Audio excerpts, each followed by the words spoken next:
Selamat datang ke kajian pasaran mingguan daripada Fullerton Markets. Mari kita teliti trend dan pandangan pasaran terkini. Dow Jones.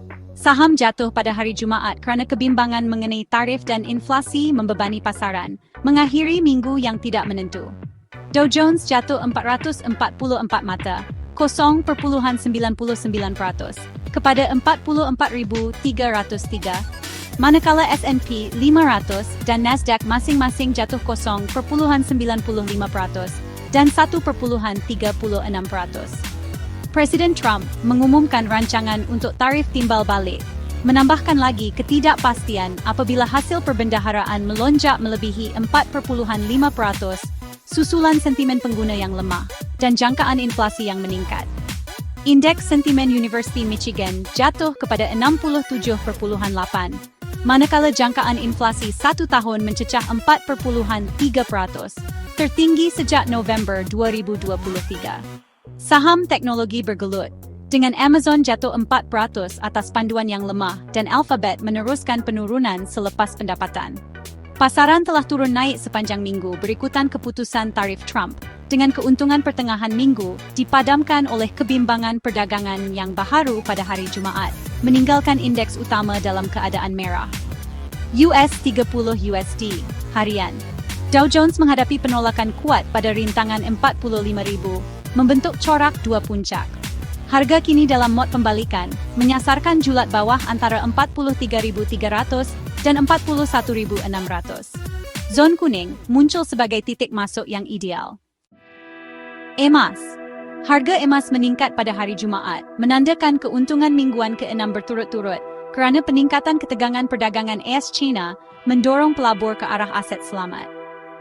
Emas spot naik 0.2% kepada $2,860 setiap ounce.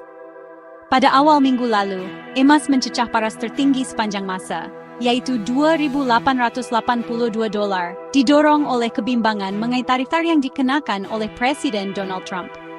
Sementara itu, data pekerjaan AS menunjukkan penciptaan pekerjaan yang lebih lemah daripada jangkaan pada Januari, dengan 143.000 pekerjaan ditambah berbanding ramalan pakar ekonomi 170.000, manakala kadar pengangguran kekal pada 4%. Pertumbuhan upah dan ketidakpastian ekonomi terus merumitkan tinjauan dasar Reserve Persekutuan.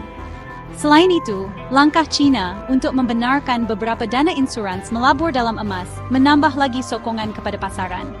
XAUSD, HBAR, selepas peningkatan yang kukuh dari pertengahan Disember 2024 hingga akhir Januari 2025, emas melepasi paras tertinggi sepanjang masa pada $2,790 dan kini sedang mencari puncak baharu.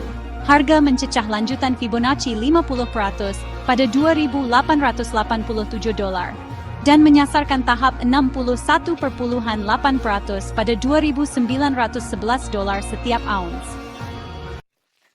Jualan Tesla di China merosot sebanyak 11.5% pada Januari, dengan 63.238 unit terjual, berbanding 71.447 tahun lalu, kerana persaingan daripada pesaing domestik semakin sengit.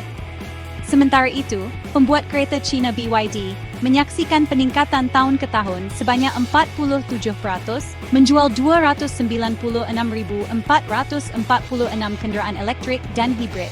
Pesaing lain seperti Changan Automobile dan XPeng juga melaporkan peningkatan jualan, seterusnya mencabar kedudukan Tesla di pasaran.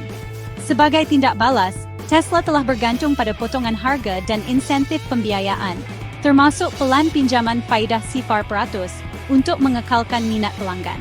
Syarikat itu baru-baru ini memperkenalkan model Y yang diubah sesuai di China, tetapi tanpa model pasaran masa baharu sejak Cybertruck, pelabur teruja untuk tawaran baharu.